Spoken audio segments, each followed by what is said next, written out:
Allez, on plonge directement dans le vif du sujet. Le mécanisme des clauses bénéficiaires en assurance vie, ça a l'air simple sur le papier, pas vrai? Et pourtant, ça regorge de subtilités juridiques redoutables. Dans ce décryptage, on va voir comment de simples mots choisis par le souscripteur peuvent littéralement déclencher un effet papillon sur la transmission de son patrimoine. Parce que la vraie question, celle qui devrait capter toute notre attention d'emblée, c'est, au final, qui recevra vraiment le capital? Et là, surprise, il y a très souvent un gouffre énorme entre les intentions réelles de départ et la personne qui va légalement empocher l'argent. C'est fou, mais c'est la réalité. Ce qui nous amène à la section numéro 1, la règle de base. Le bénéficiaire doit être déterminé ou déterminable. Le Code des assurances impose une exigence absolue, une règle d'or non négociable. Au moment du décès, l'assureur doit pouvoir identifier parfaitement la personne qui doit recevoir les fonds. Bref, si le bénéficiaire n'est ni déterminé de façon précise, ni déterminable via des indices clairs, la clause est tout bonnement inapplicable. Alors, comment fait-on concrètement?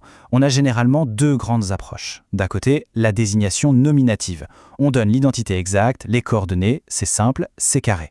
De l'autre côté, on a la désignation par la qualité, c'est-à-dire écrire « mon conjoint » ou « mes enfants ». C'est super courant et pourtant c'est exactement là que se cachent les pires pièges juridiques. On passe donc à notre section 2, le piège du conjoint ou le poids des mots en droit. Il faut bien réaliser qu'en droit, les mots ont un sens littéral extrêmement strict. Prenons un exemple. Pour un souscripteur marié, utiliser le mot « conjoint » fonctionne à merveille. Mais attention, pour un couple pacsé ou en concubinage, écrire « mon conjoint » est une erreur fatale.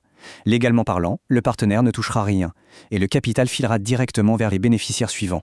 La seule vraie parade, c'est l'anticipation. Premièrement, il est conseillé d'utiliser des termes hyper précis comme « conjoint successible ».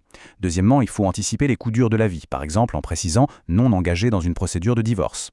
Et enfin, on fuit absolument les notions floues du genre « séparation de fait », tout simplement pour éviter de finir devant les tribunaux. Troisième point essentiel, protéger tous ses enfants et éviter les fameux retours à la succession. Désigner ses enfants, ça demande une rédaction quasi chirurgicale. On voit très souvent la clause standard « les enfants de l'assuré, nés ou à naître ». À première vue, tout y est, on a l'impression d'avoir protégé tout le monde, mais en cas de tragédie, cette petite phrase est dangereusement insuffisante. Pour vraiment sécuriser les choses, il y a deux étapes indispensables. 1. Rajouter par parts égales. Sans cela, si un enfant décède avant le souscripteur, sa part pourrait tout simplement retomber dans le patrimoine général. 2. Intégrer une clause de représentation. Et oui, en assurance vie, ça n'a rien d'automatique. L'écrire noir sur blanc, c'est s'assurer que les petits-enfants toucheront bien cette part en cas de prédécès. Dernière section de notre décryptage, le rôle des héritiers, l'ultime filet de sécurité. S'il n'y a plus aucun bénéficiaire valable en vie, le capital retombe tristement dans la succession classique. Pour bloquer ça, on nomme les héritiers en dernier recours. Mais attention à la nuance, utiliser seulement le mot héritier pourrait exclure un légataire universel. La solution, préférer le terme ayant droit, qui est beaucoup plus englobant et protège tous les successibles voulus. Voici un fait juridique fascinant qui montre à quel point l'assurance vie est un monde à part. Une personne peut tout à fait renoncer officiellement à une succession classique, par exemple pour éviter de récupérer des dettes, tout en gardant le droit absolu de toucher l'argent de l'assurance vie. C'est un outil patrimonial incroyablement puissant.